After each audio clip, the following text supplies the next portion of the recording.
Outside of Luffy is. Thanks for talking during my clap sync. Absolutely, dude. Alright, character time. Character time. Yo, Jay gotta put on a face. This isn't the one that isn't recording isn't the real one. Hi everyone, Sister Sheep here along with Peter. And this is Anime on the Rocks episode... Dude, we haven't done one in a while. Whatever. We have so many unreleased episodes, it's not even funny. It's not that many. It's like literally 5. 2. No, it's literally just 2. Okay. Yeah. So we got for drinks here. We might as well just start out with the drinks. We got some Allagash White, which is very nice. But we have Too Juicy from Two Roads. This is one of my favorite IPAs. I know you're not a huge fan of IPAs, yeah, nah. But I think you'll like this one. So I'll give you a little. You want to do this one first? Yeah, why not? Let's do it. Well, so I can just give you a taster. Okay. See. Let me just get my gum out. That's nice. You didn't do that before the podcast. That's great. I was actually trying to, but I didn't want to open the gate. Oh, true. Yeah, I have an attack dog. This is the first episode where like Guinness isn't going to be like directly in the way. All right. Which is great. All right. Cheers.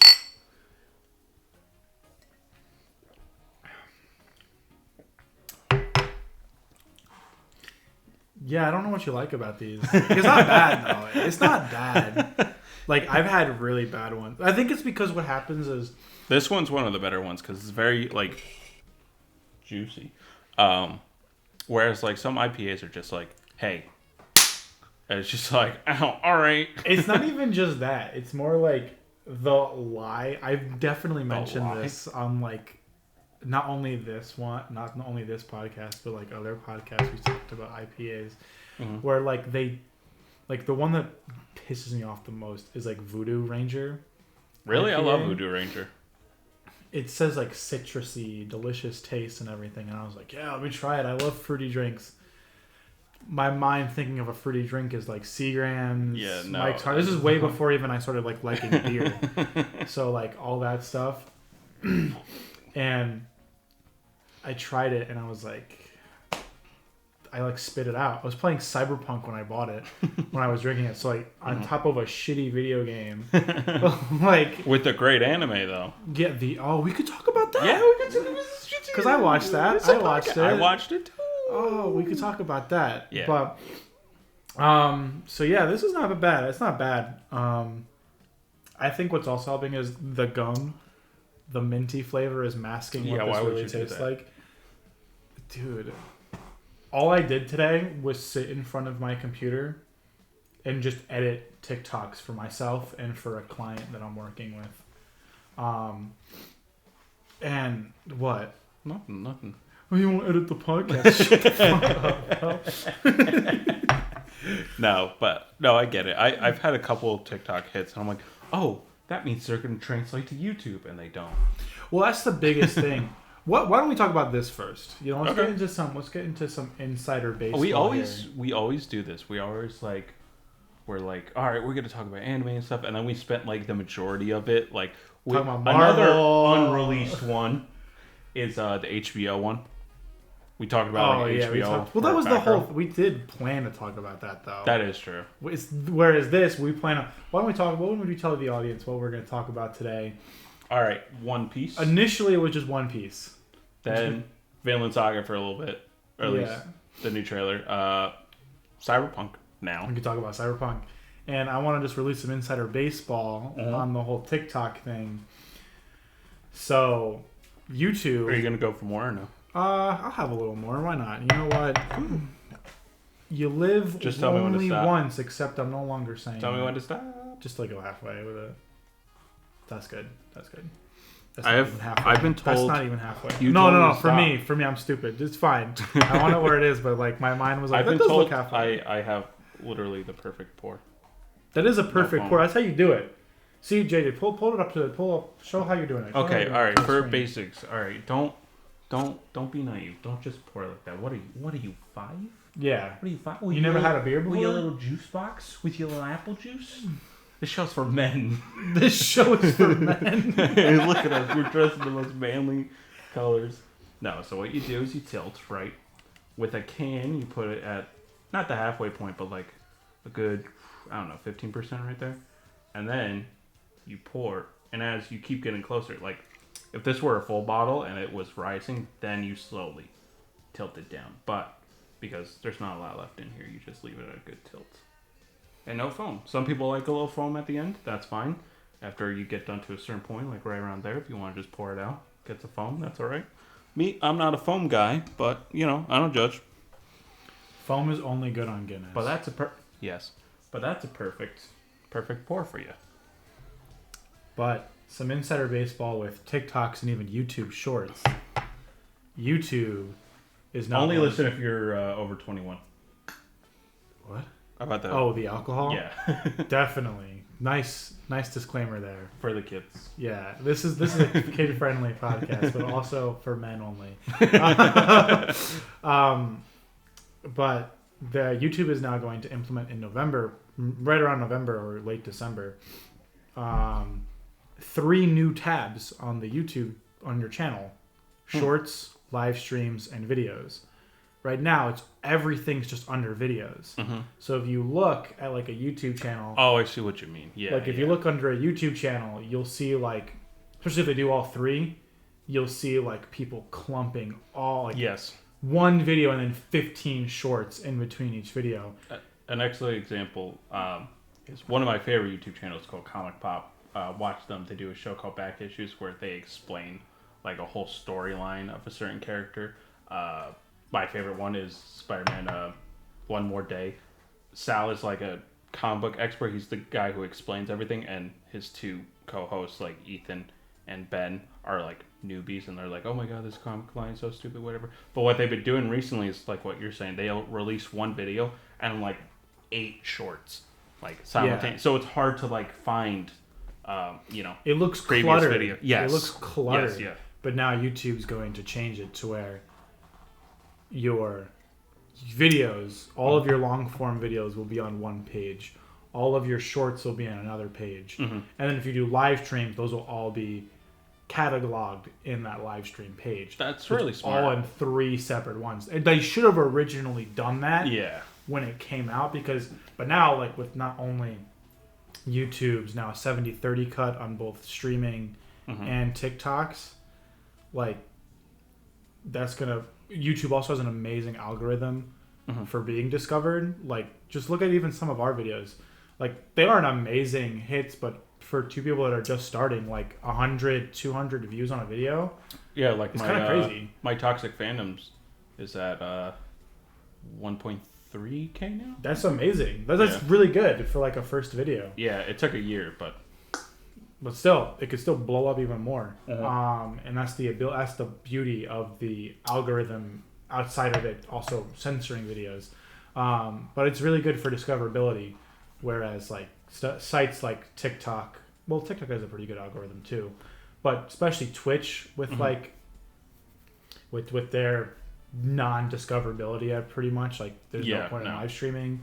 And then TikTok, you were saying like the views don't translate over to YouTube because I'm not going on TikTok to get off of it. It's a very different, like I will follow a couple podcasts that I see on TikTok, like if they have a pretty fun clip, but I see a lot of them and they're like they only have like 1,000 subscribers, like barely anything, but yet the views and the likes are like 68,000, stuff like that, but it's not translated because like what you said, like TikTok isn't really for longevity, like watching like a podcast or a real discussion. It's like someone compared this perfectly. It's like channel flipping, like back before we had TiVo and stuff like that. Idea. It's just like, what's on this channel? Nah. What's on this channel? Nah. Ooh, I'll stick around for this for a little bit. It's like that. And it's just like, and then on top of that, like TikTok makes it so awful getting off of its like site because they want you on it. Obviously, they don't want you to go to like Twitch or YouTube. Yeah. So, I myself like have had trouble. See, look at that pour. That's a good pour. Go ahead. I just want to tutorial. Show it. Yeah. Like I was trying to just go on some dude's Instagram because I was like, all right, this guy makes some funny comedy sketches. Let me follow him. He only had his Instagram on. So I went to go on his Instagram page, and it allows you to put on like your YouTube and your Instagram on your main channel. But then it wouldn't load. Mm-hmm. Like, I just had to look him up. Yeah. And it's like, same here. I'm one out of, say out of 100 people that's going to do that. Yeah. And for one of the podcasts on TikTok, for example, it's these two guys, they do like book and like nerdy, like movie reviews and stuff like that. It's called Two to Ramble. Check them out. They're really awesome. But yeah, I mean, same scenario. Like, I literally had to look on YouTube, and I didn't find their channel at first. I had to like dig, and then eventually I found it. Yeah, and they probably also don't have like a huge following on YouTube. No, again, like only 1,000 subscribers. Yeah. Which in the grand, it's big for us, but like in the grand scheme of YouTube, it's like where they're like literally nothing. We're here, and they're like here. Yeah. The big, medium to low tier YouTubers are like 100K people. Mm-hmm. Then it goes up to the 500K. Then it goes up to the million. And then a million is like a whole different breed of YouTube. Yeah. But yeah, so I've been trying to lean into that more. Mm-hmm. And I feel so stupid because I made 2 channels. I rebranded my official YouTube channel mm-hmm. to AH Pietro with new branding, new banners, and everything. And then I made a whole other channel called AH Pietro Plays mm-hmm. for my Twitch streams. But now it's like, do I now do my live streams on my main channel? But the thing is, for my main channel, I don't want to do gameplay videos. I want to do more like analysis videos and talking about entertainment. Mm-hmm. But then with my H Plays videos, it does make sense to put all my stuff on there. But now I'm segmenting my audience between 2 channels. Yeah. But I don't want to have that overlap of like gameplay mm-hmm. and then these fun, creative. Yeah, I mean, I'm having the same issue. Like, I have this channel, the Black Hudson channel, and then I have my Sinister Sheep one, which I've had for like 2 years now, which like was at the beginning was just mostly like random podcasts and stuff like that. Then I tried to do book reviews, that didn't land. Now it's more focused on highly edited like green screen videos and stuff like that, where I talk about anime movies and stuff like that. Then I have one more channel called Jack Hudson, which is like I want to just focus on books there, but then I'm like, every time I read a book I'm like, I don't want to make a whole ass video about this, and then I just post something on Sinister Sheep instead of Jack Hudson. So it's kind of hard to like balance, because especially like what you were saying, like a lot of like the most popular YouTubers start out with like one thing. Like you mentioned, Cosmonaut was originally just an Overwatch. They did Overwatch stuff, but then they blew up with their Star Wars videos. Blew up, and then that took him on what he wanted to do. I want to do just what I want to do all the time, but I have to kind of realize that like I need the algorithm to see me first. Then, like, this is just like truthfully and honestly, like your favorite YouTubers didn't just get popular off of like one really well edited video. No, it was like PewDiePie got famous off of Slender and Happy Wheels and stuff like that. But like, look at him now. Like, he doesn't do that content at all. Well, because the YouTube landscape is completely different as well. Oh yeah, that's also very true. Like, you also have to adapt to that as well. Like, Let's Plays are still relatively popular, but I wouldn't say as popular as like the early 2010s, 2010s. Like now, it's like one of the biggest streamers that I look to as like a source of guidance for a lot of things. Who I've even showed JJ as examples to like how to start a channel. Yeah, is Ludwig. Yeah. And he started out as a dude just making fun of chess players. Yeah. And now he just does these. Has one of the worst multi-million-dollar like. Yeah, has one of the worst the Batman movie takes ever. The absolute Did he say it sucked, right? Yeah, he's like, there wasn't enough jokes, and I was like, are you fucking kidding me right now? That's what, like, where you were like, I'm a Ludwig fan. I was like, that fucking idiot that did that terrible review of the Batman. But that's not really his realm of things, so whatever, it's fine. But he's wrong, totally wrong, absolutely wrong. Same thing with Hasanabi, like, okay, motherfucker can sit there for 8 hours talk about politics, but like the minute he has to watch a 3-hour Batman movie, he's like, he's too long, pussy. Fuck you, Hasanabi. Did he say that? Yeah, he was like, it's too long. This fucking idiot. Because he's got his mind on when it comes to media and stuff like that. He's just a dumbass when it comes to movies, but that's fine.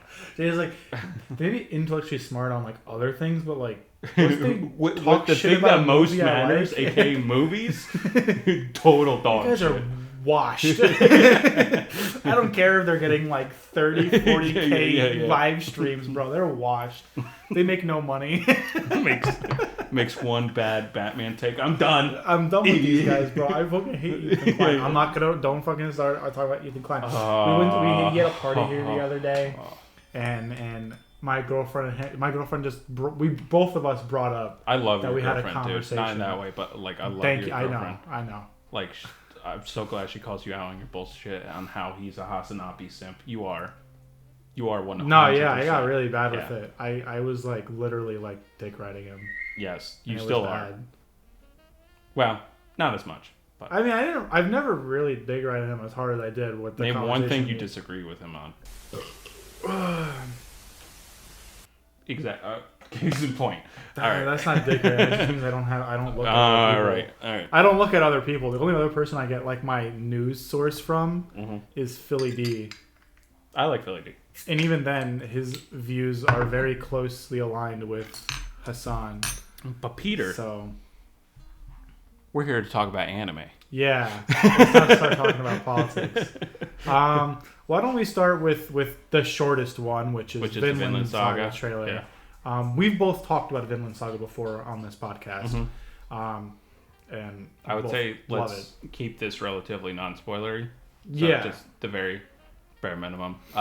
I am not caught up with like the manga. I'm caught up on the physical copies because that's how I've been reading it. That's the only way you should be reading it. Because it comes in nice hardbound and stuff. Yeah, I already know. But yeah. I read the Viz app.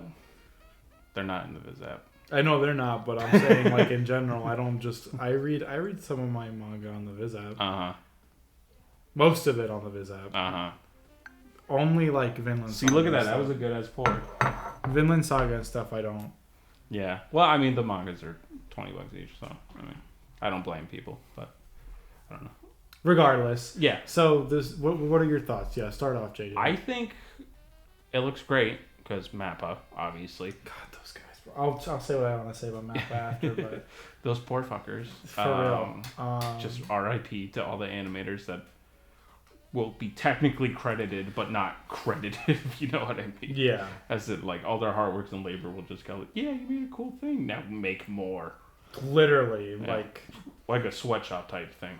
Isn't Attack on Titan coming out that same season? And along with Jujutsu Kaisen season 2. 3 Mappa productions in one season. Mm-hmm. I feel like that's not the most, because there was Attack on Titan and Jujutsu. Well, the latest Attack on Titan season was this year, along with Chainsaw Man. Well, Chainsaw Man. I think there was one more. But I'm saying in the same season. Oh, right. Like, that's 3 in the same season. Yeah. That's not like, okay, we're spreading it out to where, like, it theoretically is, like, giving our animators enough time. No, now it's, like, all in 3 seasons, and I guarantee Chainsaw Man is going to be 2 core. Oh, probably yeah. Already is. Well, it's only 12 episodes. So it's 12 episodes this season. Mm-hmm. And then there'll probably be a second core with 12 more episodes, like probably either in the summer or fall of next year. So people really have to wait until Chainsaw Man gets insane. Yeah, dude, because 12 episodes is not. I think it's going to stop at the Katana Devil. I'm pretty sure. Oh, you think that shit will go down? That's a good way to end the season. That's a good way to end the season. Yeah. But yeah, Vinland Saga, Mappa's doing it. Yeah, so this is like people are not ready for the drastic turn that it's about to take. I mean, tonally wise, in the trailer, I feel like they showed a lot of like action and stuff like that. I'm gonna just say this: don't expect every episode to be action packed. This, at least the arc that they're adapting, which is I believe it's called the Slave arc. Yeah, is very much character focused. There are some action sequences, but don't expect quite on the level of season 1. Like season 1 was a prologue essentially. This is where the actual main story comes in. So, like, I feel like this is going to make or break people. They're either going to be all for the characters and stuff like that, or the people that were just kind of there for the cool action are probably going to step away. I think the storytelling and dialogue is so good by itself that I at least hope people are going to stick by, because it's generally not only one of the best Viking, like, media ever, but also one of my favorite mangas. So, and the anime has been faithful so far, so... yeah, I mean, those are my thoughts. I think the animation looks great. Mappa always does a great job. Again, those poor honestly, bastards. It even looks better than because am I crazy? But like the first thing that I saw of Mappa was Vinland Saga season 1. That's a very. I feel like I've probably seen other Mappa productions. Yeah, I just can't think of them because they've done so much. But like for me, like I saw Vinland Saga when it first came out, and I was like, holy shit! Like even their freaking like Mappa intro, like with the motorcycle at the beginning of every Vinland Saga episode on Prime Video was always like cool to watch. Like it was like, damn, they decided to take the time to make this intro look good. Where then you see like Illumination intro and it's just two minions smacking each other. Even like the CGI when it is incorporated, it's not great, but it's not overwhelmingly distracting. Like what the fuck they did to Kingdom. Oh, so bad. Where like the new seasons are actually good looking in Kingdom, but I refuse to watch them because that first season all CGI and it looks awful. Yeah, I'm pretty sure that's Mappa. I'm probably wrong. Editing Jack, check me. Yeah, great. I was wrong. Fantastic. Great, JJ, you were right. Misinformation. Now we'll do both cuts, right? Okay. I'm not cutting any of this, but let's go. You did great. Editing YouTube 101. All right, here's the happy face. If it does it, here's a. For me, Mappa doing 3 productions in 1 season. We'll see. But what do you think about the season 2 and what you're expected from the storyline? I will say honestly, like even though it is kind of more character driven this next season, I still feel like the people that want the action are going to get it. Just not as frequently as you saw in the first. It's a slow burn. It's a slow build. It is very slow build because you're learning more about Thorfinn as a character, and the people he meets around him as characters, and overall how war affects people. Like you see that a lot in the first season, but you see it from a perspective of somebody who has like a high bloodlust. There's character growth in the first season, but this is where you see where all the character growth really goes into Thorfinn and how the events of season 1 really affected him as a individual. To his core, as an individual. Because like it gets really like philosophical. Kind of philosophical. It gets very much into mental health, which is great with Thorfinn's PTSD, and the idea of like why people even go to war. Like it's actually really. It's going to be really, really cool for people that stick around because based on what I'm seeing, and they even showed Thorkill in the season, so I'm going to assume it goes all the way like up until like that whole giant thing at the end of the arc. Because I think the first season, was that 24 episodes? I think so. Yeah. So 24, so that's like 50. And it might also be 2 core again. It's probably going to be 2 core if it's 24. Episodes, so they'll probably do 12 episodes this season and then another 12 episodes probably next winter. Fair. Not this coming winter, but the next winter season. Yeah, I actually have a quick funny story about Vinland Saga. So I started watching it and I watched like the first 5 episodes, and I told Markeith, like, hey, dude, you gotta watch Vinland Saga. And then, like, the next time I saw him, I only had to watch 2 extra episodes. I came to him. He's like, dude, Vinland Saga was great. I finished the whole thing. I'm like, spoilers. He's like, motherfucker, you recommended me this, and you're not done with the season? Well, that's actually kind of silly. Because I like, overhyped it. I'm like, yo, this is great. This is fantastic. Overhyped it, and you're like, you know what, I'm going to take a break. Yeah, exactly. It was during college, so I probably had shit to do. Probably not. With me, I have to, like, really... I do the binge model where, like, I have to, like, sit... Like, there's been, like... shows that I've binge watched up until the like last episode. I just don't watch.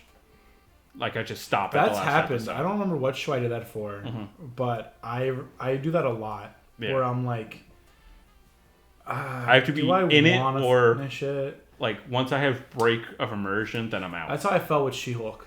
Yeah. Oh, let's not talk about. We're not. We can talk about that off camera, but. Yeah, I just kind of stopped watching it. I was like, I'm good. And then I was like, oh, the last episode's out. I might as well just binge through it all, get it over with. I liked Daredevil. It's pretty cool. We're not gonna talk about it though. But yeah, I'm excited. I think, like I said, I think everybody who liked the first season will like it. It's just much more. I think it's much more of like if you like shows like Game of Thrones or even like the new like the power political stuff. Intrigue and like how the economy works and stuff like that, then you're definitely gonna love this. Yeah. It's like imagine Spice and Wolf but with action, essentially. Yeah, honestly, yeah. Yeah. Actually, yeah. Because it does go over like the economy of that time and stuff like that. Like the dude who I don't know his name on the screen, and I'm bad at pronouncing, so I don't want to come off like that. But like he does research. Like this is like his like favorite time. The mangaka you're saying, right? The mangaka, yeah. Okay. Yeah, it's one of my favorite seinen mangas. It's like it's in historical mangas. Like it's fucking. Yeah, it goes really deep in like if you bother to like look up the character. Only names second and to everything. Berserk in my personal opinion. Or no, Pluto's pretty good. Okay, third. So for me it goes Vinland Saga, Pluto, and then Berserk. For manga. Dude, sweet. No one asked. Dude, I love my favorite manga with a lot of research is My Hero Academia, bro. Yo, they really Rent a Girlfriend, more like let's just repeat the same plot line over and over again. Don't just like every other shoujo. Me started on Rent.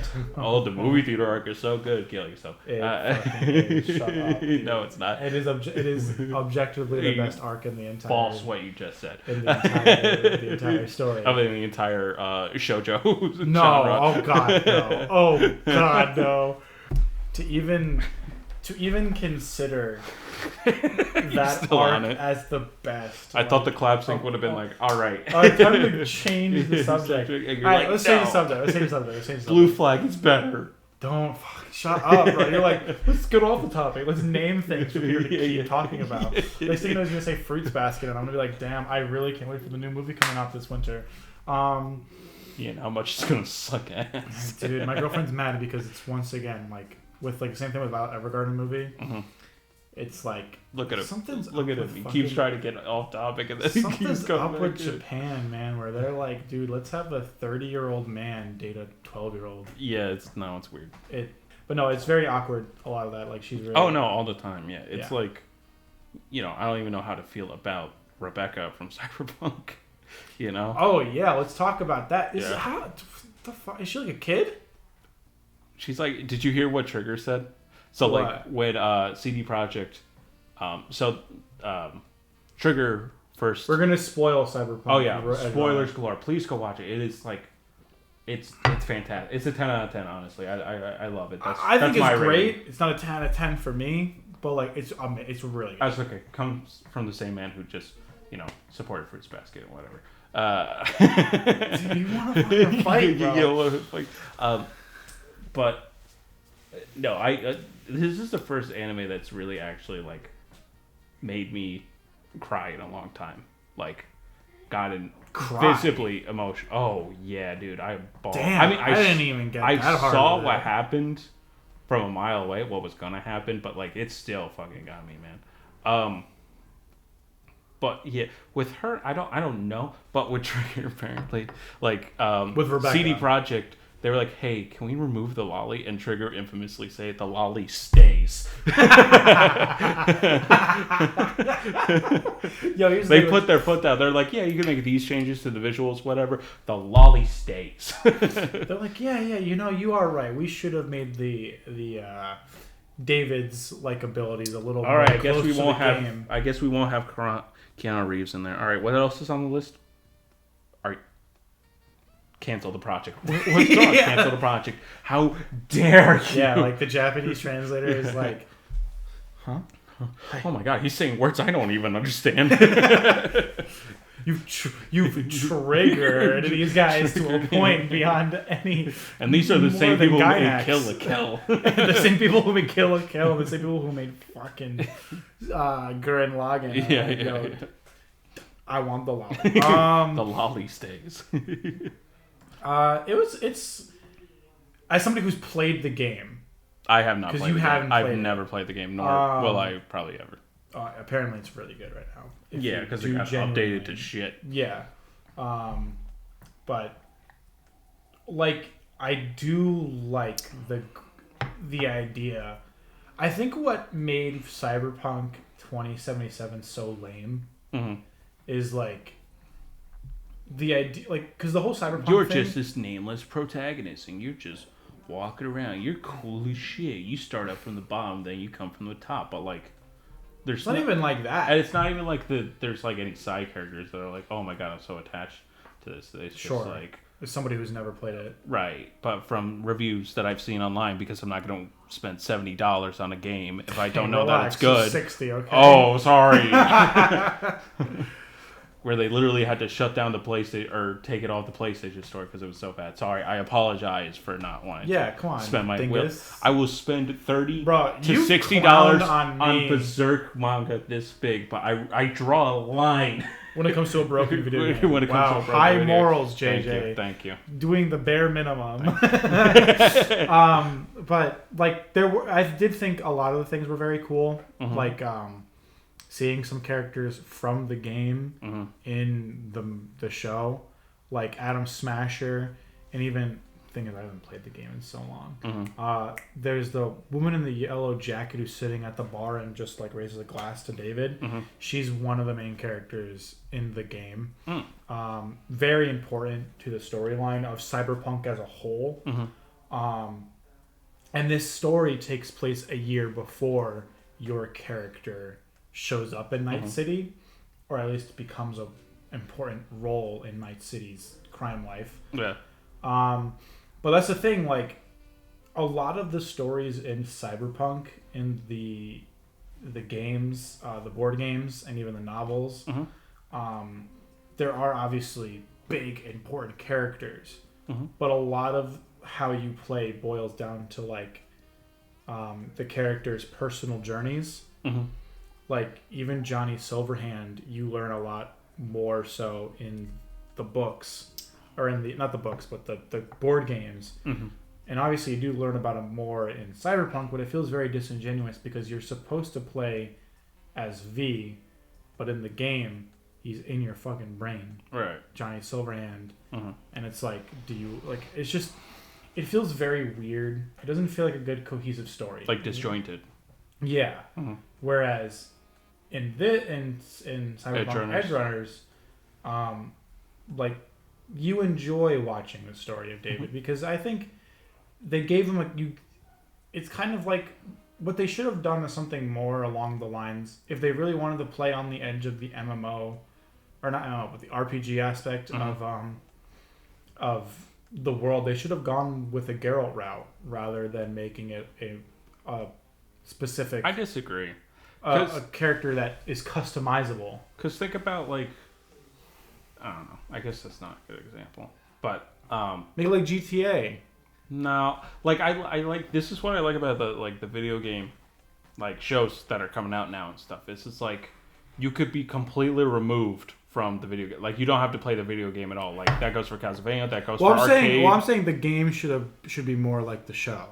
Oh yes, yeah, okay. I agree with you. Yes, I'm saying the game should have had a character that you follow that isn't a surrogate for you as the player. I gotcha. I think they should have gone the Geralt route. Yes. Or like okay. The Michael. I thought you meant the Geralt route for the anime. And no, I was like, wait a minute, well, I mean, that is what the anime does. Like, yeah. You are watching David's story and how people around him are affected by his decisions. By his actions and decisions and stuff like that. Whereas in the game, it's like, because like you feel so disconnected from the plot from what you're hearing from reviewers is because you're watching other people, like, stories finally come to a conclusion rather than your character having a natural conclusion because you're forced. Like, what happens is you get Johnny Silverhand in your head and like you only have a certain amount of time to live. Like, that's it, and you're figuring out Johnny Silverhand's story, not necessarily your own story, and that's what makes it very disassociative between the player and the story. Whereas in the show, you're watching David. Yeah, I mean, I really enjoy the show, especially the writing and direction of it, because, like, even like the subtleness of like, so there's the song, the opening, it's like burn this fire, burn this fire. In the show, it's burn this fire, burn this fire. In the actual full length song, it's burn this city, burn this city. They initially took out burn this city because there's no way you can burn Night City because the city eats you alive. It's like those little details. It's like the song is supposed to reflect the character, so it'd be wrong to say burn this city because the city eats him up essentially. Like Night City like, destroys him from within. David's character's so small in the grand scheme of Night City. When you see him first starting out, and then after episode 6, which I loved episode 6 because it was a complete like animation style change supposed to reflect. I forget the character's name, but him going insane from all the cybernetics he was using. Yeah. So that's why the animation changes along with it. And David being in that same animation style at the very end, being like he's changed now too, kind of thing. It's like it's so much deeper, and it's like I get it. It's just very well directed. You know, the foreshadowing is just fucking crazy, shit like that. But like, there's like whole YouTube videos just analyzing the entire series. Like, oh, here's where this was gonna happen. Yeah, I think it's like, oh my god. And the music choices too are great. Like that the one song that everyone listens to. It's like when you first listen to it, you're like, yeah, this is badass, and then you listen to it again, you're like, oh my god, David and the white-haired chick. And the risk to actually kill off the majority of the main characters is, again, full spoilers. Pretty much the whole freaking cast, except for the McCree-looking motherfucker. Right, yeah. The white-haired chick. But, like, the fact that he kind of, like, he knew himself, like, when he was falling with her, like, yeah, I went past this point. I'm sorry I couldn't keep my promise to you and stuff. It's just like, God damn it. You didn't have to. And, like, all this son Rebecca just getting fucking ground pounded by Mario. So funny, bro. And I love how Smasher just comes out of nowhere from the sky and she's like, who's this mother? But that's Night City. That's all it's been like. We already pre-established that from when her brother died. It's like, anyone could die at any given moment from like a stupid accident or just being from the wrong place at the wrong time. It's like, you know, there's always lead up, and you never feel like it's like, oh, this is just for shock value. It's like, you know, this has kind of been mirrored the entire time. But yeah, I mean, all the character, like, and it's only 10 episodes, and you really do feel for these characters more than like you do over like a 25 episode like show or whatever, you know, like you in that small 10 episodes you really like feel, and that's from spending so much time with the characters. This is not so much, it's got plot, but like mostly you're here for the characters, which is my favorite kind of way of storytelling. Like this is more of a character study of characters interacting with the biggest character of Night City. Yes, exactly. Yeah, how characters interact in the city. And that's only like the Edgerunners is very close to what your character is in the game. Yep. Whereas, once again, you look at the board game and the storylines behind there, there are so many different stories to tell. Like, we didn't touch once on the Nomads. Yeah. In the entire show. You don't talk about the Nomads ever. But that's what I mean, too. That's a whole other story you could talk about. That's what I like about it, is because, like, it's its own separate thing, and, like, a lot of sometimes what earlier video game adaptations would do, or just adaptations in general, like anime and stuff like that, it's just like, we have to throw everything that people liked in this game into the thing. And it's like, you don't need to do that. Just focus on one small part of the world, and then after you do that, then people will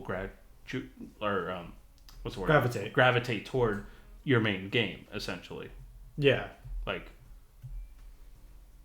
Castlevania, for example, like perfect example of that. Even though like that TV show has deeper plot than the actual NES games, has deeper plot than the games, and also is nothing like the games. They are specifically telling different story. Like they've done, like, I think the first season was about Castlevania 3. Yep. And the second season was more like kind of like Symphony of the Night. And then, well, now the new season's going to have... Season 4? Is it season 4? I don't remember. Are we on season 4? I don't remember. It's a whole new series, it's a spinoff. Yeah.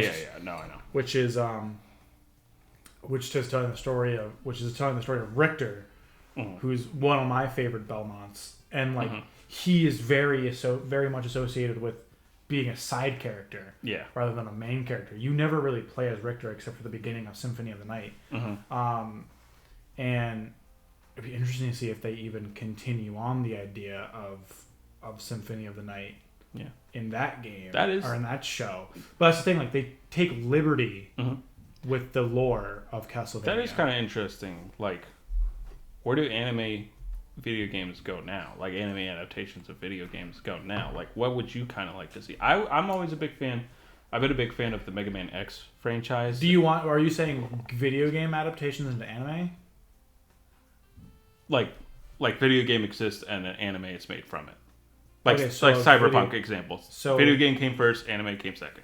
Another kind of game like that I would like to see? I think Mega Man 3 has a great storyline. It's only boggled down by go this place, go this place, go this place, but you can kind of delve it into like a deeper anime storyline. They do have anime cutscenes, one would but be cool.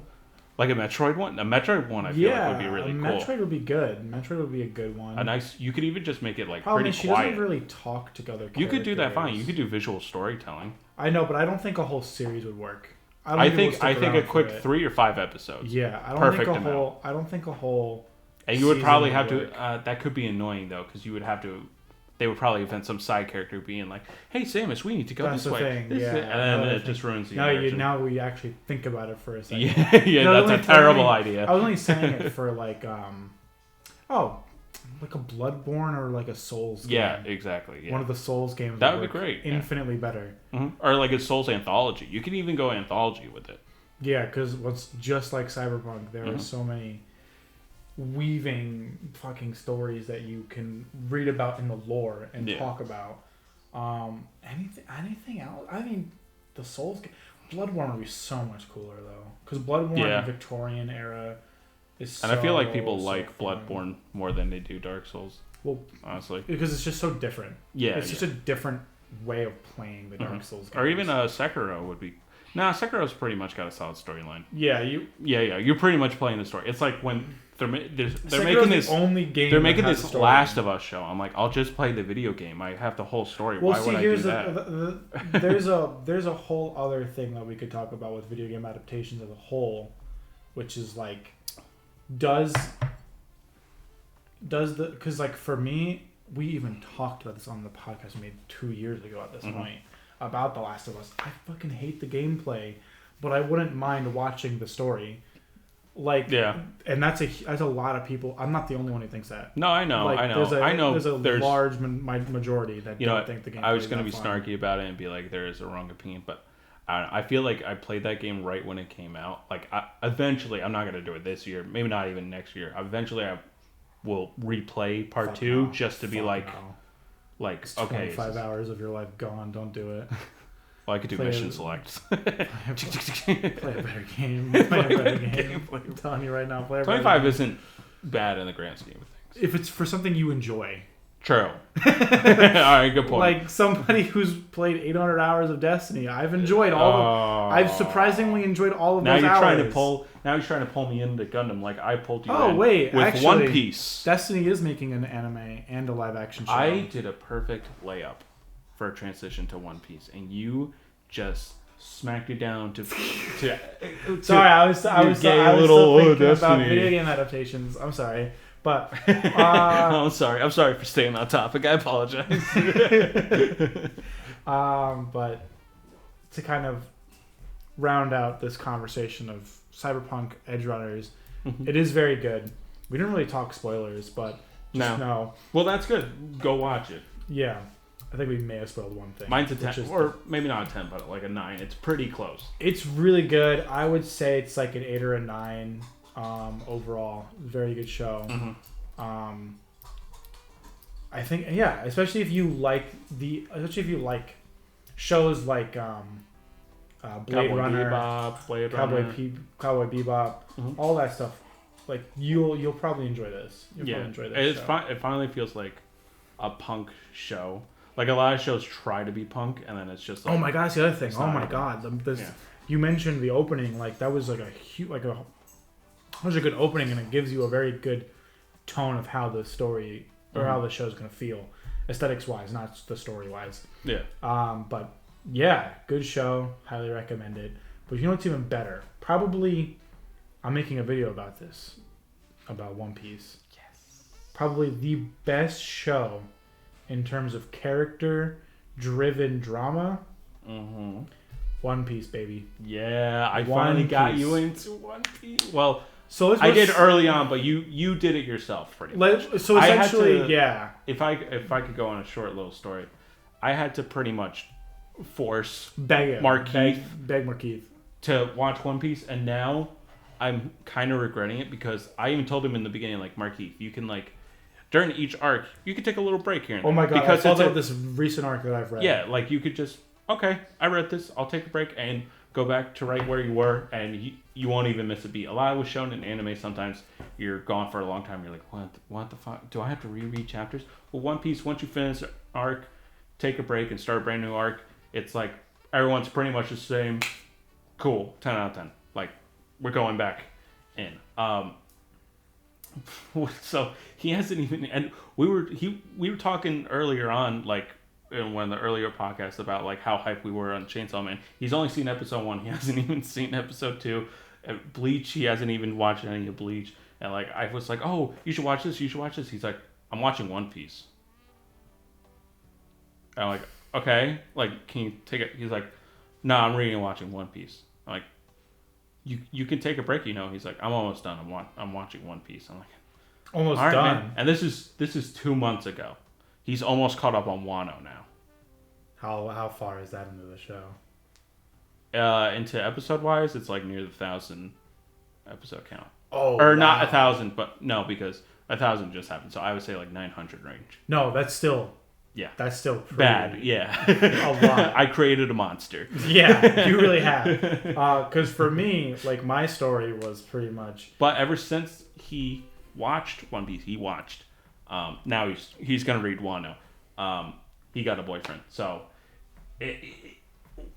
watch One Piece, and you'll get someone. I promise. That's not because guaranteed. That shows them commitment. That's not you're committed guaranteed. to One Piece. I will promise you that my commitment. My to first Destiny girlfriend did not help with my relationship.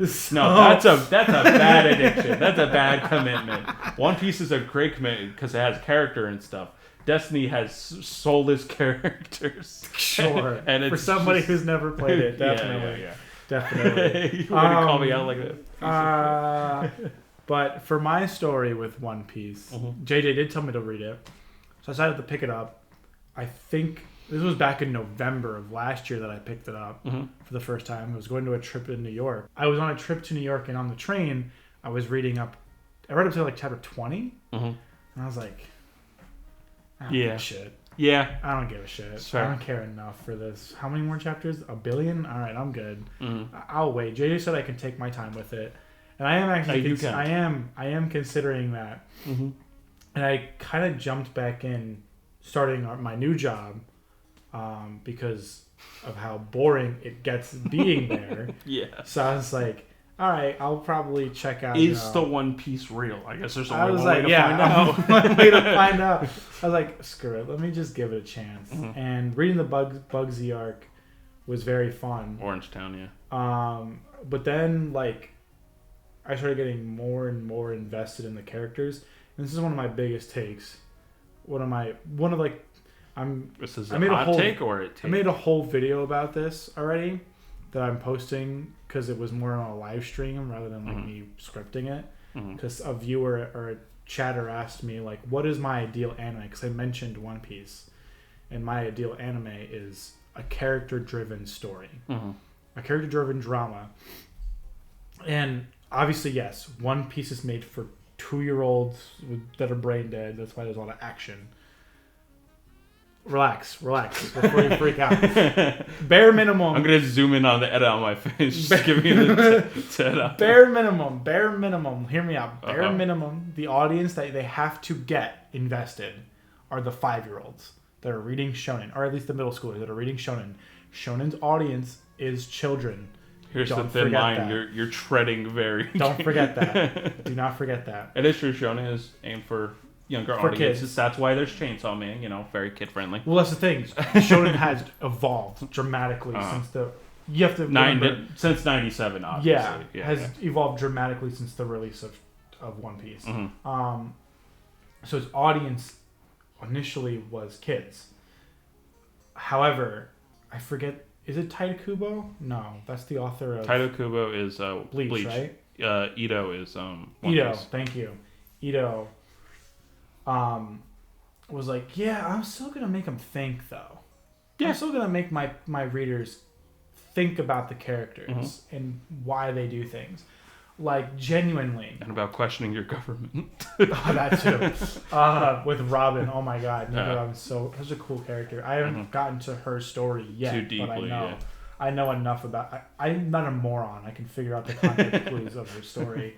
But, like, for me, I already told you that in a text. I told you, like, my favorite arc was Alabasta. Alabasta is, like, too good. It's, like, really good. For what came before. I mean, Arlong Park is great. But I was about to say, that's also, like, outside of Alabasta, in terms of a grander story, is my favorite arc so far. But in terms of, like, truly a character-driven story, the what's it called? The park? Arlong Park. Arlong Park arc is so fucking good to a point where I was like, shit. Nami's one of my favorite character backstories. It's not even just Nami's backstory. Because, like, yes, Nami's backstory is awesome. It's like, oh, why did she hate pirates? Oh, maybe it's because, like, pirates are bad. Like, you're a kid. Pirates are bad. You've seen Pirates of the Caribbean. They're crazy. So you're like, all right, maybe, like, something happened to her family or something. Yeah. And then you learn that her whole village, her whole island is taken hostage by these fishmen. Essentially gangsters. And her surrogate mother was slaughtered by the strongest one. Shot in the head. And now you're serving under them to earn your town's freedom, but at the cost of your town hating you. And now, like, you're dealing with this for 8 years, and, like, you finally have the funds to get close to doing it. Where you explain, too, her obsession with money and stuff. Yeah. It comes from a very young age of, like, her having to mature and be like, life isn't all fun and games. At the end comes money. That's why she's like, you learn so much about Nami, but outside of that, you learn so much about Luffy as a character. Oh yeah. In this one arc. I always say, like, with East Blue, it's pretty simple, and with anime wise, it takes up to episode 30. I think 35 is when Arlong starts. So, like, that's a big commitment to ask to someone. Like, 35 episodes, and then you get to the really good arc. It's like, okay. Well, even those initial arcs are still good. Like, even the Usopp Island stuff was pretty good. Like, as a character, that one's my least favorite arc. Like, wow, that. Like, really? Okay, so check this, right? Because the main villain is a pussy, right? Because absolutely. He basically, he's just like, I was afraid people were gonna kill me because I was a pirate, so I'm gonna hide on this island. Like, whatever, pussy. I got knife hands. Yeah, exactly. Look at Mick Jagger over there with the glasses. Yeah. And Usopp, he was my least favorite when I started. I hated Usopp because I normally hate character relief characters. As the series progresses, I won't say when because I want you to remain surprised and stuff like that. Like, he's became my favorite Straw Hat. Absolute favorite. Above Luffy, my absolute favorite Straw Hat. That's what One Piece does. It's a slow game, but when it gets you, it hits you. Dude, like, it's good. And to continue with what I was saying about, like, Luffy there, like, the subtleties of Luffy and the subtle character telling, like, showing you what kind of character Luffy is so subtle. Like, the whole crew is like, Nami's a bitch. Fuck Nami. Yeah. She's so fucked and dumb. He's like, I trust her. Yeah. Because he saw the way she acted in all the other arcs and is like, no, she is a good person. When her kind of sister shows up, right? And she's like, oh, let me tell you the backstory. And he's like, I don't fucking need her. I know what kind of person she is. He's like, she's my navigator. That's it. And you think, like, at first, it's like, oh, it's because Luffy's kind of, like, aloof. Which he is. Like, there's no doubt about it. You see a lot in the Skypiea arc where he's just kind of, like, genuinely dumb until he fights the bad guy in that arc. Yeah. In the park arc, Arlong Park, he's like no, like it's like, oh, he doesn't want to hear it because he doesn't. He's like dumb. No, he doesn't want to hear it because he's already made up his mind about Nami based on how he's seen her. Yeah. Because she isn't a bad character, and you know that because you've seen her. And after learning about her backstory, you're like, oh, now I'm more sympathetic. Even in the beginning arc, you're like, man, Nami's an ass. Like, I don't really like Nami at all. But then, like, when you see her stab Usopp or whatever, and you see, like, she just stabbed her hand just to create the illusion that she did. Yeah. Like, the fact she's willing to do that just goes to show she does care about the crew, even though she's trying to come off as... Which is, like, some people in real life are like that, where, like, they, like, come off as very, like, I don't really... Like, they suppress their emotions for how they actually... in, like, the best way possible. In the best way possible. That's a simpler way of putting it. But the moment that really solidified, like, my favorite, oh, this is getting real moment, and it was, like, kind of the first time I felt that in One Piece, is when she's down on her knees when Arlong is just like, oh, your money's all gone. I wonder where it went. I guess you got to go find it all again or whatever. And she's like on the floor and she stabs the Arlong tattoo. Yeah. And Luffy stops her and puts his hat on top of her head, and she has that flashback of him saying, oh, this hat is my greatest treasure, because like she's like, get away from me, and then she's like, help me, and he just puts that hat on her, and then you see the boys roll up. He's like, all right, dude, boys, let's take care of it. Especially in the anime. God, watch that in the anime. It's like, oh, like, dude, the manga does a great job, but sometimes the anime is very cheap with its budget and stuff. But you know, adding music to the scene and animation, like, it hits. Nah, bro, like that scene, dude, I'm getting worked up right now, because it truly is like one of my favorite. That whole part is one of my favorite parts, because like Luffy's like, I'm not doing this because you're the bad guy. I'm doing this because you pissed off my friend. Yeah. Like, that shows a lot about the character. Holy fuck, I gotta relax. Because, like, they did that a lot. They did that a lot with the series. You're shedding tears now. Yeah, you're not even ready. You're not ready. Dude, I know. Because, like, he does such a good job. I know. He does such a really good job, like, telling the characters. Because, like, yes, like I said, the baseline, like, a lot of the kids are reading it for, like, the action. For the action. So. Like, that whole fight in Arlong Park is really good, but then, like, they decided, let's take fucking steroids and do Alabasta. Yeah. And, like, how awesome that is, where it's, like, a battle going on, and then there's, like, 7 different battles between the crew and, like, all the battalions, and then, like, you see Zolo's fucking thing. Which is always weird. I'm glad you pronounced it that way, because in the manga, at least Zolo, in the beginning, it's Zolo, and then in the anime, it's Zoro. Yeah, I had an argument with my coworker at SR the other day. she was like, I said, yo, who's your favorite character? And she's like, Zoro. I'm like, you mean Zolo? And we were both just like, and you just zoom in on the manga panel. Look, it says Zolo. I did. I showed. I was like, there's probably a history behind that. It's probably like the 4Kids anime or something like that was like, Zolo. Just call him Zoro, like the sword guy or something like that. Because even like because like the guy he strives to kill is Hawkeye. Almost identical to the character design of Zoro, the actual character. Which that scene was awesome. Yeah, that was another scene. That's the other thing. Like, they don't, on top of like you seeing like the way you learn about the values that each character has, like for example, like Nami and Luffy, in like that one arc, you learn so much about Luffy as a character that like is so genius. Like, it's so good. It is so good because like it's so subtle. No one tells you that Luffy's a good person. And that's you're shown by the mangaka that like he doesn't need to be told that someone is a good person because he's seen it. He's not dumb. Like, no, and like with the big three, when there's always a debate like, oh, what's better in the big three? It's always going to be One Piece. But like, you know, whereas some people have argued, and some of which is true, like the battles themselves, like Bleach and Naruto, some of them are better than the One Piece battles. But what makes One Piece stand apart is take that little fight scene, and I mean little fight scene between we'll just call him Zoro because everyone else calls him Zoro. Zoro and Hawkeye, like, they don't really have a lot of interaction, but you know that Zoro's whole mission is to become the greatest swordsman. And he's up again, and he loses. And then he's like, he holds up his sword. He's like, this is my character for motivation to this, to become the greatest swordsman. I will never lose again. And he's it's like that little fight scene that barely lasts more than like a minute. Dude, it's literally like 3 pages. Oh my god. Like, this is awesome. Whereas like a Naruto or Bleach is a better example. But Bleach fight is just like, we gotta fight this guy because he's pretty bad, huh?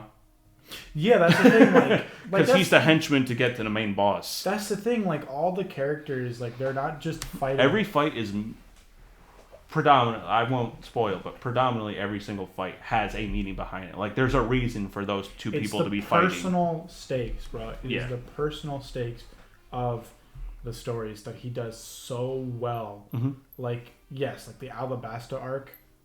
Yes, the Alabasta Kingdom will fall if they don't defeat... What the fuck is his name?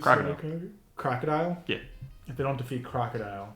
Like, yeah, that's super... Who gives a shit? But, like, one of my favorite character moments is in Alabasta. And it's such a small moment, but...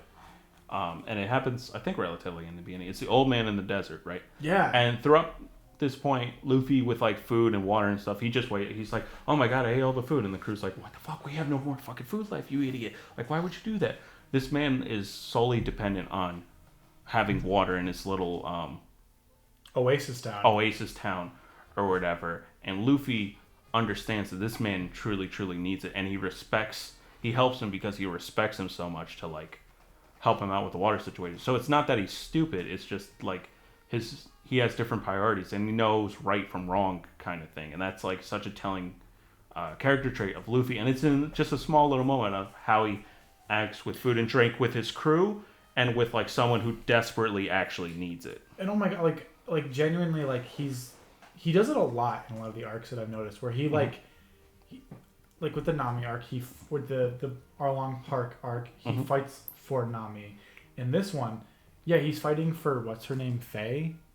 Vivi? Vivi. Yeah. Like, yes, he's fighting for Vivi, but then like when he's fighting That's a princess, right? Yeah. Yeah. When he's fighting Crocodile, he's like, that old man's working his ass off, and you're about to put a desert storm on him. Yeah. Bro, I'm knocking you the fuck out. And then like same with the Equal rights, equal fights. Like same with the Skypiea arc, like he's not fighting the Kami because like he's the bad guy, he's gonna destroy Skypiea. Yeah. He's fighting Kami because he knows that Mont Blanc, I forget the one that's in modern times. Yeah, no, I know what you mean. The Mont Blanc of his era has been searching for it under the water when it's in the sky this whole time. Yeah. And like he needs to ring the bell. And like he's like the whole time he's like, I gotta ring the bell for my friend. Yeah. It's like that's so much better than like I have to do it to save the day. It's like, and then like every time they end like an arc, they're like, yo, let's fucking do some stupid pirate shit. It's like, oh, dude, and the Alabasta arc has so far the best ending. Oh my god. No, with the... Dude, that had me in tears. Yeah. I am so glad nobody comes to the back room. Because I was like bawling. Yeah. I was so... Because like, once again, everything is character driven. So I know that we've mostly been talking about Luffy because he's the main character. Guy. Yeah. But every character has that. Sanji with the backstory with the chef guy. Yeah. And him on the rock and how he thought he kept all the food for himself, but really it's just a pile of rocks and he cut off his leg to eat it and stuff. And like, he's like, why? And like, when he's about to leave because all the rest of like the chefs hate him or whatever, or hate him. And then he's about to leave without saying goodbye, and he turns around on his knees. He's like, "Thank you," and everyone's like, "Oh my god, bro, that was so." Dude, that's what I'm saying. Like, this whole episode is just trying to make Peter cry with One Piece moments. Dude, because that's the thing. Like, when I say what my ideal anime is, and it's character-driven drama, it can be literally any genre, as long as I care about the characters. In the video that I'm gonna release on like my second channel. Or maybe my main channel, I don't know, because it's more of a discussion analyst. Wherever. It's going to be linked down below once it comes out. I say like, and my girlfriend hates me for this. She thinks I'm like racist to Mexicans. Oh. It's fine. It's a joke. It's a joke. She's being funny. You'll see it in the video. I said like, I think people who like characters like Goku are low key dumb. Yeah, I mean, I know. Hear me out. Hear me out. No, of course. Goku's character is a flat character. He's strong. Like he's just a strong boy. He sure is a strong boy. The thing is, he's a flat character, especially mostly in like the Z era. I'm not even gonna bring up. Super. We can't. Z is a whole different. It's like such a better thing to talk about. Z. He's even before the Boo saga. Yeah. Everything from Cell saga before. He's a flat character, meaning for those that don't know, he is changing people around him. Like he's literally just there for Vegeta to be better, for Piccolo to be better, for Krillin, for That's Gohan. why a lot of people's favorite characters, for the most part, mine's Vegeta. Even though every single arc he gets his ass beat. Yeah, like because every single the one. reality is like.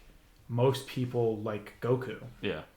And like obviously I'm in the minority here when I say Goku. If you like him, you're dumb. Because like, for the most part, like people only come to these shows for the action. Especially Dragon Ball. Because you don't think about the character development in those shows. Yeah. Which is why it's like when I watch when I want to watch Dragon Ball, I don't watch the show because of the filler. You read the manga? I don't even read the manga. I watch Dragon Ball Z abridged.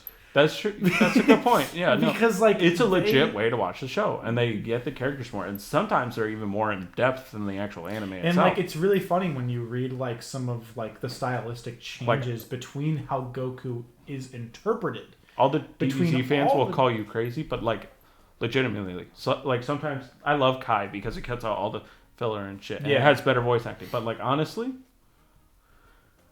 Team 4 Star is a really good way to rewatch Dragon Ball. Because they're in like the kind of our camp where it's like we're not just watching the show. And I'm not saying everyone who likes real quick. I'm not saying everyone who likes Goku is stupid. No. I'm just saying like when it comes to the other characters, there's so much more depth with them. Whereas Goku. It's pretty flat now. It's like, I want to beat the guy, and I want to beat him at his best, so I'm going to risk everyone's life, including the universe's, just so he can be as strong as Akira Toriyama has admitted that he initially wanted to make Goku to just fight. Yeah. And that the interpretation that the English dub has a little more nuance because they understand, because the Funimation team understood that, people aren't going to really mesh with Goku if he doesn't have a human motivation, which is his family and his friends. Whereas in the Japanese version, he's just more like I want to beat the shit out of somebody. And he evolves more into what the English version is because of the more Dragon Ball's popular in Japan, but it really blows up in the United States too. And that's why I think Goku, Luffy is the best evolution of the Goku character. Luffy doesn't enjoy to fight, but he will to save his friends kind of thing. And Luffy has more motivation, but he still has kind of the similar characteristics of Goku's kind of dumb, Luffy's kind of dumb on face value and stuff like that. But Edo. Yeah, whatever. Shit. Whatever. The creator one. Sorry, the manga. Just took because he's a big fan of Akira Toriyama. Who isn't? Exactly, and he and another big fan of Akira Toriyama, which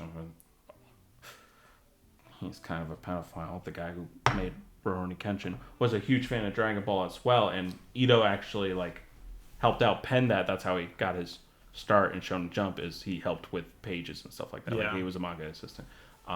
So he's always taking those inspirations, and then he's like, okay, but how can I make this an evolution of what has already come before? And that's what Luffy is. Luffy is an evolution of the dumb, let's just go get him. He's the evolution of a flat character because Luffy, while, yes, he does change, especially, I know that there's a time skip, so you don't have to worry about that, about spoiling that, but there is a definitive change after, we already said spoilers, right? Yeah. after Ace's death, there's a huge change in Luffy's character. That I haven't seen yet, but I'm not dumb. Obviously, the death of your brother is going to change you. But like, he's still a flat character because he essentially is changing the way other people view the world. Like with what the fuck is his name? The deer guy. Oh, Chopper. Yeah. Like, he changed the way Chopper feels about life because he's like, yo, you're my friend. Yeah. And Chopper's like, I'm your friend? Mm-hmm. No one's ever considered me a friend before. Yeah, because he was, which is Drum Island, which you've seen, obviously. Yeah, I do have. It's probably one of the weaker arcs for me, honestly, especially the main villain, because it just kind of feels like Luffy could take him out at any moment. He did. And he basically did. Chopper's backstory is pretty sad too. Like, when he holds something much, he's like, I found it. He's like, you idiot, that's fucking poison. You dumb fucking reindeer. He's like, oh no. But still, like, Luffy's also a flat character, but he doesn't need to change. And a lot of these main characters are flat characters. Well, that's the thing. Like, One Piece characters don't necessarily... They'll go through some character developments and stuff like that when they're first introduced, like Robin, Nami, and the rest, but like once they're pretty much established, they change a little bit, but they don't change all that much. It's them entering a new world and the world that changes around them because they're such a thing of positivity, and that's why I said before, like, you could pretty much take a break between each arcs and still resume because the characters haven't really changed all that much. It's just them going to a different place, kind of thing. So it's not like, oh, wait, what happened to Luffy again? Like, that doesn't really come into effect. Mm-hmm. And to kind of go back to what my point was, like, yeah, like, the characters, like what you're saying, like, they're an evolution of what came before. Mm-hmm. So, like, for me, that's why, like, I can't get behind the story of Dragon Ball really anymore. Mm-hmm. Because don't get me wrong, I love it as a kid. Love it as a kid. I will always cherish it. I'm not saying it's a shit show if you've never seen it either. Right. I'm saying, like, what One Piece does that kind of pioneered what Shonen is doing now with their new shows, like with Jujutsu, My Hero, Demon Slayer. It paved the way. Black Clover. Like, they're now, a lot of the shows are now realizing that, I've already realized that what matters is not the ultimate stake, which is the world ending, but it's the people that are the character that you're watching. Yeah, and that goes for the original big three themselves, or just the big three, if you will. Like, they really did establish, like, because they were the most popular for the time, they really did establish, like, okay, here are the characters and stuff.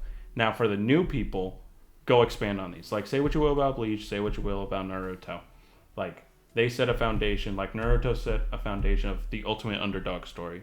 And then, Hunter x Hunter took that and was like, Gon's going to be the greatest hunter. He's going to find his dad. Yeah. He wants to be a There's an evolution of that. Bleach with Ichigo and stuff like that. Like, Jujutsu Kaisen is a cooler version of Bleach. Like, it's just like, does demons and ghosts, or whatever you want to call them. Like, curses.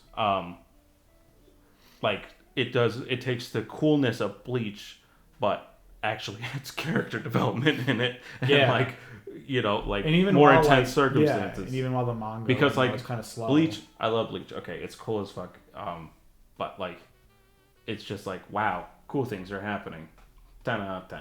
But, like, Jujutsu Kaisen took that formula and was just like, okay, but what if we just, like, did a worldwide thing? It's just if everything happening in this stupid small town.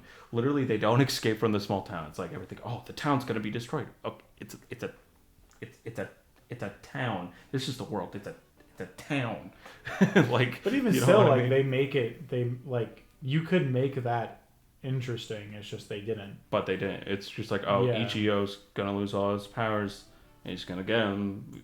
He's gonna get different powers, but they're even more powerful than the other powers that he has. That's a whole other thing about escalation in Shonen.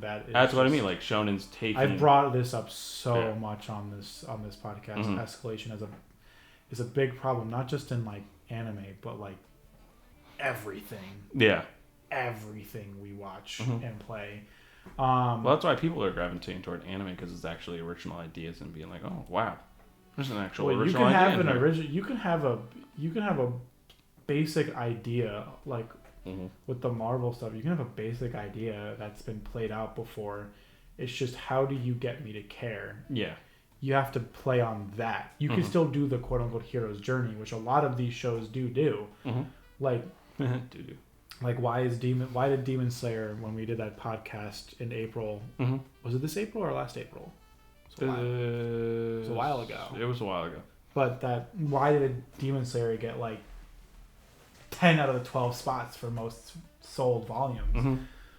Because it's the basic hero's journey story, but they develop it in a way that is interesting, because you don't just care about the world ending, you care about the and then you get stuff like Chainsaw Man, like that's like initially, it's pretty cut and dry. Oh, kill devil, this and that, and then it turns into this like astronomical, like, oh my, what does all of this even mean kind of thing, like Chainsaw Man is a pillar, like it's in my opinion, it's better than Demon Slayer, 100%. Oh no, Jujutsu, My Hero, like all them, like it's just doing something so different and out of the realm of shonen. If we're gonna really like traditional shonen, if we're really gonna categorize Chainsaw Man, I'd rather I'd rather call it a seinen than a shonen. Not even just a seinen. It's more in the genre of JoJo's and Hunter x Hunter. Yeah. That are deconstructions of the typical shonen show. Yeah. Like Hunter x Hunter made you care about a trade show. Yeah, think about that. Like an auction show. Dumb. It like normally it's like, why do I care about this? But then you're like, this is kind of interesting actually. Kurapika has such a badass, like, Kurapika is such a cool character, and I mentioned it at work with a coworker, the same coworker that I mentioned about Zolo and Zoro. We were both just like, that is so fucking raw, that he's like, I'll never use my eyes outside of killing these guys. And if I use them before I kill any of these guys, I brought my own shovel to the fight, because he knew, like, that's where I'm gonna bury you. Yeah, that's the coldest thing I've ever seen in my life. These characters are not like your traditional characters. And the same thing with Chainsaw Man, they're not your traditional characters. Whereas One Piece, they're traditional characters, but they play them so well. Yeah, because the way Ido writes the characters is what draws you, because you could copy and paste these characters into any shonen show. You really can. Yeah.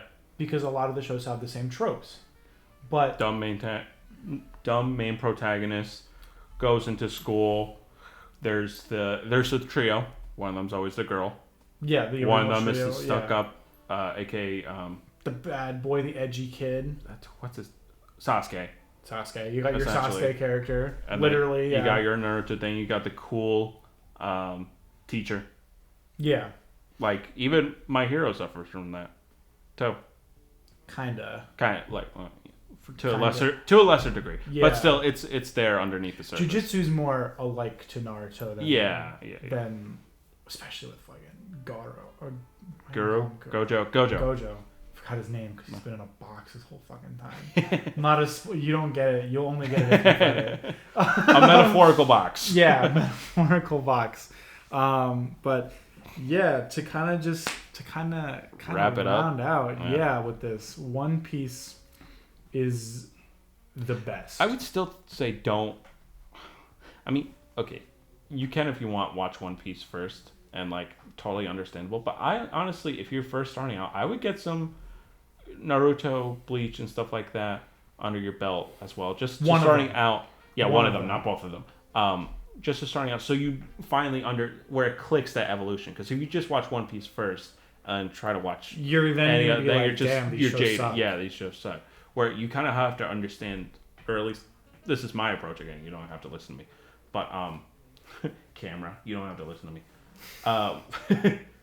Like, just to get like the full scope of like what Ito, I'm pretty sure we mispronounced his name like 1,000 times, but it's fine. Edo, we're dumb Americans. We don't know shit about culture. True, America. But like, to understand the true evolution of like what you said, like the trope character, like you have to kind of get some stuff like Dragon Ball and stuff under your belt first, and then finally understand, oh, this is what Ito's doing on a creator level. If you don't really care about that stuff and you just care about story and characters, just go for One Piece. Like, go for it. No, yeah. If you want to be kind of, not to say that we're like super cool chads, but like if you want to, you're saying that. if you enjoy watching podcasts like this or analysis shows like this, anything that's remotely talks about the entertainment you watch, do yourself the service of actually learning why writers and mangaka or anyone do what they do. It's like how people study film. Like, look at Casablanca now, you're like, all right, but you have to understand the time period that Casablanca came out, how much of a big deal it was, like how people analyze film. It's like, we started from this, now we're here. Yeah, there's a reason why I had to watch Battleship Potemkin like 5 times in college.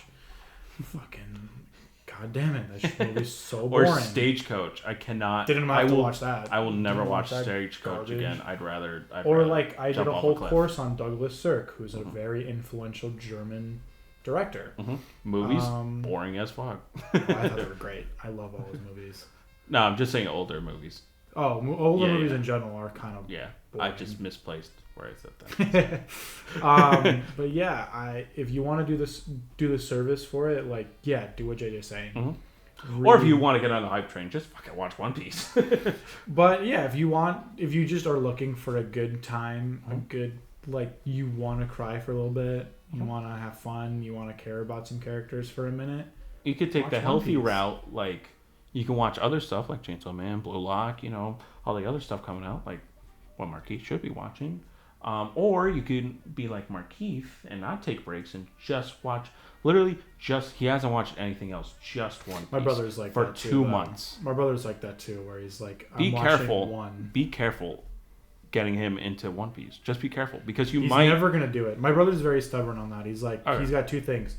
I'm never watching One Piece because it's too long, and I'm never watching anything that involves mechs. I know. That's a real sour spot for you. Just 2 arrows. But I was like, Joe, you should watch Gurren Lagann. He's like, no.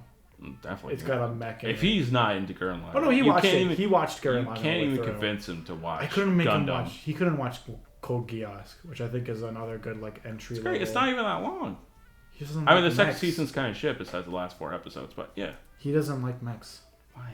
Because I don't know. That's stupid. What a loser. It really is kind of dumb. Like, you're a Transformers. Yeah. Oh. But yeah, we definitely recommend One Piece. Yeah. Regardless of how you want to read it or watch it. I would recommend reading, because anime, in the earlier stages, it censors stuff like the chef guy. Instead of cutting off his legs, he kicked an anchor too hard, and that's why he had to cut off his leg.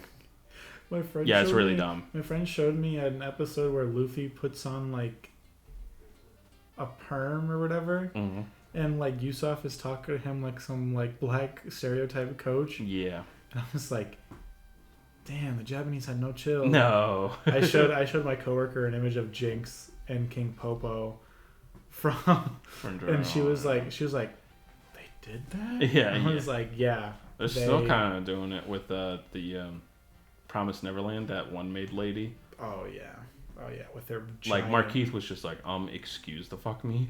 Yeah. But when did this come out? Like 2016? I know. But that is our discussion of One Piece. JJ, this was anything you want to add at the end? No. Just cut off. No, just kidding. Yeah, go watch the Siku, since I'm almost done editing this podcast. The Siku podcast should be up soon. We decided to do a podcast instead of a live stream. I was looking for it because I couldn't watch it, but I wanted to, or live. I wanted to watch it. No, we couldn't get it live for some reason. Like, why? It was just like OBS was going through updates. It was being stupid. So we were just like, screw it, we're just gonna do a podcast. So that should be up probably. I'm not even gonna say when, but definitely before this. And basically, we talk about the full fall season and all the shows we've been watching and stuff, and then I go on like a 20 or 30 minute lecture on where you should start with Gundam and stuff like that. And it's a lot. Thank God I wasn't there for that. And that's a lot of Siku just Yeah. Because JJ's done shit like that, and I remember the Kingdom Hearts one. I'm just like, yo, so No. Gundam is way better than Kingdom Hearts. Don't even No, compare but I'm those two. saying, like, hearing your lectures on shows, I'm just It wasn't really a lecture. It was just like, here's the timeline. Here's where you start this timeline. And then I don't go further in the time. I'm like, here's where you start. I'm just telling you where to start. That's it. And then I get out. That's good. Well, make sure you subscribe. Ring that bell if we have a bell on our channel. I don't know if we do because we don't have that many subscribers. But, yeah. Just keep looking up. Every day, just keep looking up Black Hudson Productions over and over and over again. All of our socials will be in the description down below.